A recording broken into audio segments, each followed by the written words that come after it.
MQM भी इल्जामात लगा रही है, जेयूआईएफ भी इल्जामात लगा रही है, नून लीग भी पीपल्स पार्टी के ऊपर इल्जामात लगाती रही कि कराची में जो इंतखाब हुआ वो मिफ्ता इस्माइल साहब का हक बनता था, धांधली करके छीन लिया गया। अगर यहाँ पे पीपल्स पार्टी ने धांधली की है तो लाहौर में नून लीग अपना जो है वो किस्सा पूरा करेगी, अपनी तमाम वो निकालेगी कसरें। जो कुछ हुआ कल सिंध में, अभी तो ये पहला मरहला था, आगे और इलेक्शंस होने हैं, फिर पंजाब का मरहला है।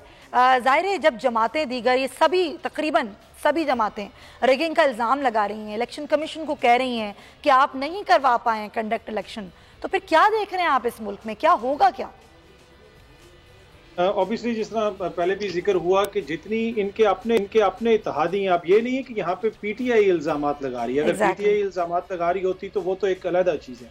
यहाँ पे उनके अपने इत्तेहादी सिंध में इल्जामात लगा रहे हैं, जेयूआईएफ इल्जामात लगा रही है, उसके अलावा एमक्यूएम इल्जामात लगा रही है। आए रोज वो प्रेस कॉन्फ्रेंसेस कर रहे हैं और वो कह रहे हैं कि वहां पे जो इलेक्शंस हुए उनमें धांधली हुई। अब इसमें मेन किरदार किसका है? ऑब्वियसली इलेक्शन कमीशन का किरदार भी है और उसके साथ साथ मुकामी इंतजामिया का किरदार भी है। इसलिए कि कल हमने देखा कि स्वात में भी इलेक्शन हुआ था, PK7 में भी इलेक्शन हुआ, जहां पे तमाम जमातों का मुकाबला पीटीआई के साथ था। पहले वो ANP की सीट थी, लेकिन वहां पे इंतजामिया का किरदार वैसा नहीं था जो सिंध पुलिस का किरदार हमें नजर आया, या फिर जो सिंध की इंतजामिया का हमें किरदार नजर आया। इस वजह से स्वात में कदरे बेहतर तरीके से इंतखाब हो गया और जो एक पार्टी जीत गई जिसको ज्यादा वोट पड़े। लेकिन सिंध में सूरत हाल इससे बिल्कुल मुख्तलिफ है और वही कुछ होगा पंजाब के अंदर।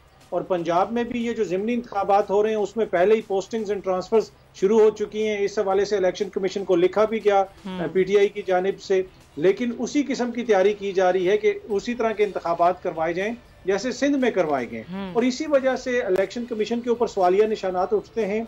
और आखिरी बात इसमें ऐड करूंगा कि मुल्क की जो सबसे बड़ी जमात है, अगर उसका एतमाद नहीं है इस चीफ इलेक्शन कमिश्नर के ऊपर, तो फिर तो ये पूरा जमहूरी अमल जो है उसके ऊपर डाउट कास्ट हो जाता है। तो जरूरी है कि इसको शख्सियात तक महदूद ना किया जाए। अगर वो एक मुतनाज़ा शख्सियत है, वो रास्ता छोड़ें, कोई ऐसी शख्सियत आए जिसके ऊपर सबका इत्तेफाक हो और साफ और शफाफ इलेक्शन करवाए जाए। बिल्कुल आप सही कह रहे थे साहब। ना सिर्फ ये बल्कि जो इत्तेहादी हैं, जाहिर इतना बड़ा इत्तेहाद है हुकूमत का, जब आपस में इस तरह के तहफ़्फ़ुज़ात होंगे तो फिर क्या ये इत्तेहाद चलता हुआ नजर आ रहा है आपको? आपको नहीं लग रहा कि इस इत्तेहाद से जमातें निकलना शुरू हो जाएंगी? देखिए, जहां तक ये इत्तेहाद है, ये इत्तेहाद बनाया किसने है?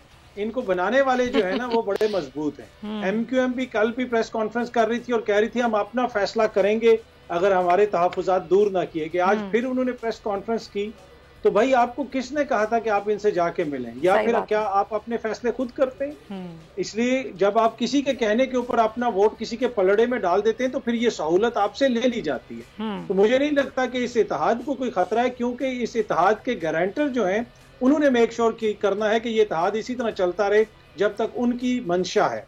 और इसी वजह से ना आसिफ जरदारी साहब को कोई फिक्र है एमक्यूएम की, ना ही शहबाज साहब को किसी और की फिक्र है। उनको पता है कि जिनके कहने पे ये हमारे साथ आए हैं, जब तक वो हमारे साथ हैं इनको भी हमारे साथ ही रहना पड़ेगा। फिर ये इलेक्शंस का ड्रामा करने की क्या जरूरत है? फिर आपस में सब इल्जामात भी लगाएं, मुल्क में जो है वो अफरा तफरी भी हो, अनारकी भी हो, बदनज़मी भी हो, लोगों की जानें भी जाएं, और फिर उस सूरत हाल में इलेक्शन हो, फिर उसको कोई माने भी ना तरसा। देखिए, ये तो देखें ना, इनका कारोबार है, इनकी ये रोजगार है, इन्होंने ये चलाना है हर हालत में। अब जिस तरह आपने भी कहा कि ये सारे एक दूसरे के इत्तेहादी हैं और एक दूसरे के ऊपर इल्जामात भी लगा रहे हैं। एमक्यूएम भी इल्जामात लगा रही है, जेयूआईएफ भी इल्जामात लगा रही है, नून लीग भी पीपल्स पार्टी के ऊपर इल्जामात लगाती रही कि कराची में जो इंतखाब हुआ वो मिफ्ता इस्माइल साहब का हक बनता था, धांधली करके छीन लिया गया। लेकिन उसके बावजूद ये इलेक्शन रिफॉर्म्स नहीं करते, ये EVM के ऊपर बात नहीं करते। EVM पे ये बात क्यों नहीं करते? इसलिए कि इनको पता है कि ये जो निजाम है, जो जिसके ऊपर हम एतराज करते हैं, जिसको देख के अवाम हैरान होती है, ये किस किस्म का निजाम है, इस निजाम से इन सबको फायदा है। अगर यहाँ पे पीपल्स पार्टी ने धांधली की है तो लाहौर में नून लीग अपना जो है वो किस्सा पूरा करेगी, अपनी तमाम वो निकालेगी कसरें। तो कहीं पे जो है वो JUIF वाले कर लेंगे, कहीं पे ANP वाले कर लेंगे। तो ये सब कुछ इनको सूट करता है। अगर EVM आ जाएगी तो EVM का डब्बा उठा के पानी में तो नहीं फेंका जा सकेगा, बैलेट पेपर तो नहीं फाड़े जा सकेंगे। तो ये सबको सूट करता है, इस वजह से ये इसके ऊपर एतराज भी करते हैं, लेकिन इसको चेंज करने की कोई बात करे तो उसके खिलाफ ये इकट्ठे हो जाते हैं। सब्सक्राइब करें और बेल दबाएं ताकि कोई खबर रह न जाए।